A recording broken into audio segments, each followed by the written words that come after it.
ఓం నమో వెంకటేశాయ. తిరుమలలో ఎన్నో పుణ్యతీర్థాలున్నాయి.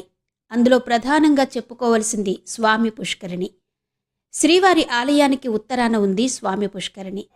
ఇందులో అనేక పుణ్యతీర్థాలు నిక్షిప్తమై ఉన్నాయని, ఈ పుష్కరిణి సకల పాపాలు నశింపచేసి పునర్జన్మ లేకుండా చేస్తుందని చెప్తారు.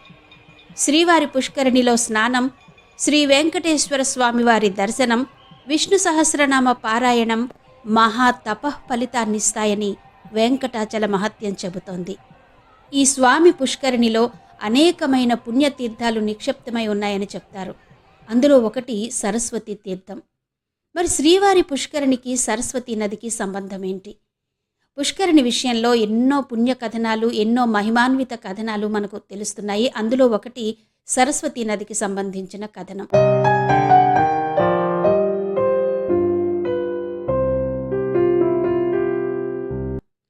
పూర్వం సరస్వతీదేవి గంగా, గోదావరి మొదలైన పుణ్యనదులన్నిటికంటే తానే శ్రేష్టమైన దానిగా పరిగణించబడాలన్న ఉద్దేశంతో నదీ రూపంలో భూమి మీద ప్రవహించసాగింది.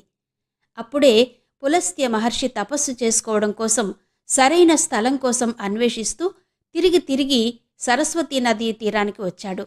అలా వచ్చినప్పుడు తనని చూసి కూడా ఆదరించకుండా, చూసి చూడనట్టుగా ఉండిపోయిన సరస్వతీ నది మీద తీవ్ర ఆగ్రహాన్ని ప్రదర్శించాడు మహర్షి.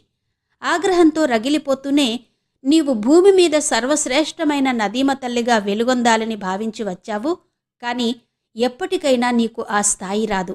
ఎందుకంటే సాక్షాత్తు ఆ శ్రీ మహావిష్ణువు పాదాల నుంచి ఉద్భవించిన పవిత్ర నదీమ తల్లి గంగామాత ఉండగా నీకా శ్రేష్టత దక్కదు.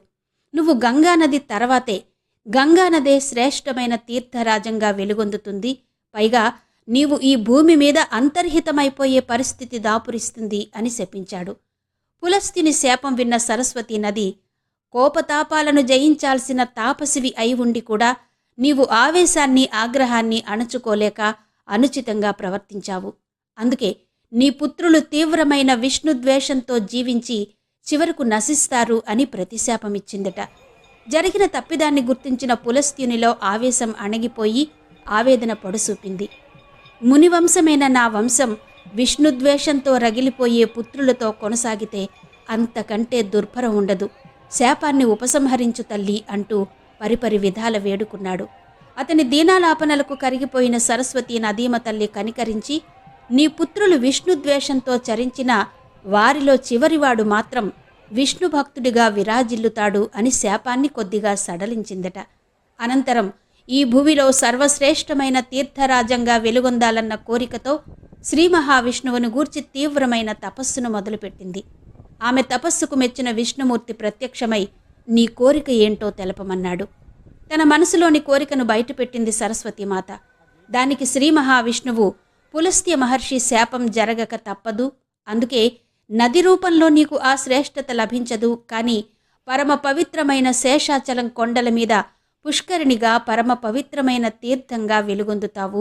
ఆ తీర్థానికి ఎంత పవిత్రత ఉంటుందంటే, ముల్లోకాలలోని సకల తీర్థాలలోని శ్రేష్టత్వమంతా నీలో నిక్షిప్తమై ఉంటుంది.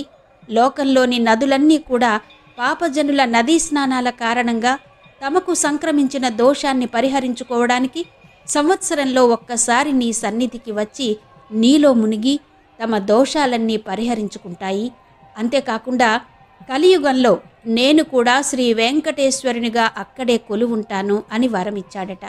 అలా సరస్వతీ నదీమ తల్లి భూలోకంలో అంతర్హితమైన తీర్థరాజంగా తిరుమల కొండల మీద కొలువు తీరి స్నానమాత్రం చేతనే మనకు పుణ్యఫలాలను అందిస్తోంది. అందుకే తిరుమల వెళ్ళిన వారు శ్రీ వెంకటేశ్వరుని దర్శనం కోసం వెళ్ళినప్పుడు స్వామి పుష్కరిణిలో స్నానమాచరించి స్వామి దర్శనం కోసం వెళ్ళినట్టయితే అఖండ ఫలితాన్ని అందుకోవచ్చని పురాణాలు చెబుతున్నాయి. ఇంత మహిమాన్వితమైనటువంటి చరిత్ర తిరుమల శ్రీవారి పుష్కరిణిది. శ్రీవారి పుష్కరిణికి సంబంధించి, ఆ పుష్కరిణి మహత్యానికి సంబంధించి ఇంకా ఎన్నో పురాణ కథనాలున్నాయి. అందులో ఒకటి చంద్రవంశపు రాజైన ధర్మగుప్తునికి సంబంధించింది. ఒకసారి ధర్మగుప్తుడు వేటకు వెళ్ళి వేటలో అలసిపోయిన కారణంగా ఒక చెట్టు ఎక్కి విశ్రాంతి తీసుకుంటూ ఉన్నాడు. అదే సమయంలో ఒక ఎలుగుబంటిని తరుముకుంటూ వచ్చింది సింహం. ఆ సింహం నుండి తప్పించుకోవడానికి ఎలుగుబంటి ధర్మగుప్తుడున్న చెట్టు ఎక్కింది. ఇలా ఎలుగుబంటి చెట్టు ఎక్కడం చూసిన ధర్మగుప్తుడు భయపడ్డాడు. దాంతో ఎలుగుబంటు, ఓ రాజా, నేను నిన్నేమీ చెయ్యను, భయపడకు. నన్ను వెంటాడుతూ అదిగో ఆ సింహం వచ్చింది. దాని నుండి తప్పించుకోవడానికి నేను ఈ చెట్టెక్కాను. అంతే తప్ప నేను నీకు ఏమీ హాని చెయ్యను అని చెప్పిందట. సరే అన్నాడు రాజు. కాని వీరిద్దరిలో ఎవరినైనా చంపి తినాలని ఆ సింహం చెట్టు కింద కాపు కాసుకుని కూర్చుంది. దాంతో చెట్టు మీద ఉన్న ఎలుగుబంటి రాజుతో చెప్పింది, ఓ రాజా, ఈ రాత్రి మనిద్దరం ఇక్కడే ఉండవలసి వచ్చేటట్టుగా ఉంది. క్రింద సింహం కాచుకుని ఉంది. మనిద్దరిలో ఎవరు దొరికినా చంపి తినాలని చూస్తోంది. మనిద్దరం ఇక్కడే నిద్రించినా కూడా నిద్రలో జారి కింద పడితే గనక ఎవ్వరైనా సరే ఆ సింహానికి ఆహారంగా మారిపోతాం. మన ఇద్దరిలో ఎవరు చిక్కినా కూడా దానికి ఆహారం కాక తప్పదు. అందువల్ల మనిద్దరం ఒక ఒడంబడిక చేసుకుందాం, ఒక అంగీకారానికి వద్దాం. సగం రాత్రి వరకు ఇద్దరం రాత్రంతా ఇక్కడే నిద్రపోతే ఏమో, ఎవరు చెప్పారు, ఎవరిమైనా సరే నిద్రలో క్రింద పడిపోతామేమో, అప్పుడు ఆ సింహానికి ఆహారంగా మారిపోతామేమో. అందుకే మనిద్దరం ఒక ఒడంబడిక చేసుకుంటే బావుంటుంది. సగం రాత్రి వరకు నువ్వు నా తొడ మీద తలపెట్టి నిద్రించు. నేను మెలకువగా ఉండి జాగ్రత్తగా చూసుకుంటాను. నువ్వు క్రింద పడకుండా, నేను క్రింద పడకుండా సింహానికి ఆహారం కాకుండా చూసుకుంటాను. ఆ తర్వాత మిగిలిన సగం రాత్రి నేను నిద్రిస్తాను. అప్పుడు నువ్వు నిన్ను కూడా జాగ్రత్తగా చూసుకో. తెల్లారేసరికి సింహం వెళ్ళిపోతుంది కాబట్టి తెల్లవారగానే మనం చెట్టు దిగి ఎవరి దారిన వాళ్ళు వెళ్ళిపోదాం అని చెప్పింది. ఈ ఒప్పందానికి ధర్మగుప్తుడు ఒప్పుకున్నాడు. అనుకున్న ప్రకారం మొదటి సగం రాత్రి రాజు నిద్రించాడు. ఎలుగుబంటి కాపలా కాస్తూ కూర్చుంది. అప్పుడు సింహం ఎలుగుబంటితో అంది, నువ్వు ఆ రాజును కిందికి తోస్తే నేను రాజును తిని నా ఆకలిని తీర్చుకుంటాను, నా దారిన నేను వెళ్ళిపోతాను. అప్పుడు నువ్వు బ్రతికిపోవచ్చు అని చెప్పింది. అయితే ఎలుగుబంటి దానికి ఒప్పుకోలేదు. నన్ను నమ్మి రాజు నిశ్చింతగా నిద్రపోతున్నాడు. అలాంటి వానికి, నన్ను నమ్మిన వానికి నేను ఎలా హాని చెయ్యగలను? అందువలన నేను నువ్వు చెప్పిన పని చెయ్యలేను అంది ఎలుగుబంటి. సరే, సగం రాత్రి కాగానే రాజు మేలుకున్నాడు. ఎలుగుబంటి నిద్రించింది. అప్పుడు సింహం ఎలుగుబంటితో అన్నట్టుగానే రాజుతో కూడా చెప్పింది, ఓ రాజా, నువ్వు ఆ ఎలుగుబంటిని క్రిందకు తోసేస్తే గనక నేను దానిని తిని నా ఆకలిని తీర్చుకుంటాను. అప్పుడు నువ్వు బ్రతికిపోతావు. తెల్లవారగానే నీ దారిన నువ్వు వెళ్ళిపోతావు అని చెప్పింది. వెంటనే రాజు ఆలోచనలో పడ్డాడు. ఒకవేళ సింహం అన్నదానికి ఒప్పుకోకుంటే ఈ ఎలుగుబంటేమో తెల్లవారగానే లేచిన తర్వాత నన్నేం చేస్తుందో ఎవరికి తెలుసు? మరి సింహం బారి నుంచి రక్షించుకున్నా కూడా తెల్లవారిన తర్వాత ఈ ఎలుగుబంటి బారి నుంచి నన్ను నేను ఎలా రక్షించుకోగలను? అందుకే ఈ ఎలుగుబంటిని ఇప్పుడే కిందకు తోసేస్తే సింహం దానిని తిని ఇక్కడి నుంచి వెళ్ళిపోతుంది. అప్పుడు నాకు సింహం వలన భయం ఉండదు, ఎలుగుబంటి వలన కూడా భయం ఉండదు. కాబట్టి అలాగే చేస్తాను అనుకున్నాడు రాజు. అలా అనుకుంటూ ఎలుగుబంటిని క్రిందికి తోసేశాడు. ఎలుగుబంటి పడిపోబోతూ మెలకు వచ్చి జరుగుతున్న దానిని గమనించి అర్థం చేసుకుని ఆ చెట్టు కొమ్మలను పట్టుకుని కిందకు పడకుండా కాపాడుకుంది. అప్పుడు అంది రాజుతో ఎలుగుబంటి, ఓ రాజా, ఎంత మోసం చేశావు! నేను నిన్ను నిద్రపోతున్నప్పుడు జాగ్రత్తగా కాపలా కాశాను. నీకు ఎలాంటి ఆపద రాకుండా కాపాడాను. నీతో చెప్పినట్టే ఈ సింహం నాతో కూడా చెప్పింది. అప్పుడు నేను నిన్ను కిందకి పడవేయవచ్చు, కానీ నేనలా చెయ్యలేదు. మనం చేసుకున్న ఒప్పందం ప్రకారం ఆ ఒప్పందానికి కట్టుబడి నేను నమ్మకంగా నిన్ను కాపాడాను. కానీ నువ్వు మాత్రం ఎలాంటి విశ్వాసం లేకుండా ప్రవర్తించావు. నీలాంటి విశ్వాసహీనుడు భూమికి కూడా భారమే. నీకింకో విషయం చెప్తాను విను. నిజానికి నేను ఎలుగుబంటిని కాను, భృగువంశానికి చెందిన బ్రాహ్మణుణ్ణి. నా తపశ్శక్తితో కామరూపం ధరించి సంచరిస్తున్నాను. అలా కామరూప శక్తితో ఎలుగుబంటి ఆకారంలో ఉన్నప్పుడే ఈ సింహం వెంటపడింది. సరే, ఆ విషయం అలా ఉంచు. నువ్వు ఇంత మోసగాడివి, విశ్వాసహీనుడివి. నీ మోసగుణం, విశ్వాసహీనతకు నువ్వు తగిన ప్రాయశ్చిత్తం అనుభవించాలి. అనుభవిస్తావు. నీ కృతజ్ఞతకు ఫలితంగా నువ్వు పిచ్చివాడివైపోతావు అని శపించింది. జరిగిన దానికి చింతిస్తూ అంతలోనే పిచ్చివాడైపోయిన ధర్మగుప్తుడు అక్కడే తిరుగుతూ సంచరించడం మొదలుపెట్టాడు. అప్పటికే ఆ ధర్మగుప్తుని తండ్రి నందమహారాజు ఆశ్రమవాసి అయి తపోజీవితాన్ని గడుపుతున్నాడు. ఇక్కడ ధర్మగుప్తుడు పిచ్చివాడైపోయిన విషయం అతని తండ్రైన నందునికి తెలిసింది.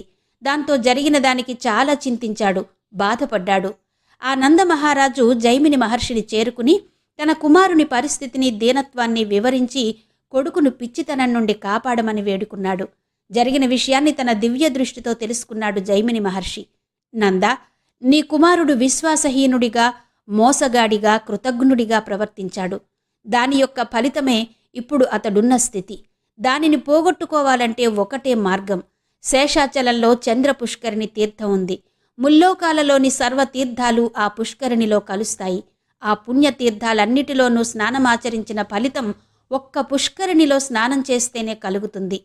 కాబట్టి నీ కుమారుణ్ణి ఆ చంద్ర పుష్కరిణిలో స్నానమాచరింపచేయి అని చెప్పాడు. వెంటనే నందమహారాజు తన కుమారుని చేత స్వామి పుష్కరిణిలో స్నానం చేసేలా చేశాడు. ఆ పుష్కరిణి మహత్యం వలన వెంటనే ధర్మగుప్తుని శాపం తొలగిపోయి స్వస్థుడయ్యాడు. ఇక తారకాసురుని వధించిన అనంతరం తన కంటిన బ్రహ్మహత్యా దోషాన్ని కుమారస్వామి ఈ పుష్కరిణిలో స్నానం చేసే పోగొట్టుకున్నాడు అని కూడా చెప్తారు. ఇలా తిరుమల క్షేత్రంలో ఉన్న స్వామి పుష్కరిణికి సంబంధించి ఎన్నో పుణ్య కథనాలు మనకు వినబడతాయి. ఇంతటి మహిమాన్వితమైన తీర్థం స్వామి పుష్కరిణి. అందుకనే తిరుమల క్షేత్రానికి వెళ్ళిన భక్తులు తప్పనిసరిగా స్వామి పుష్కరిణిలో స్నానమాచరించి వెంకటేశ్వరుని దర్శనం చేసుకోవాలి అని చెప్తారు పెద్దలు. ఇవి స్వామి పుష్కరిణి మహత్యానికి సంబంధించినటువంటి కొన్ని కథనాలు. మరో చక్కటి వీడియోతో మళ్ళీ మీ ముందుంటాను. అంతవరకు సెలవు. నమస్తే.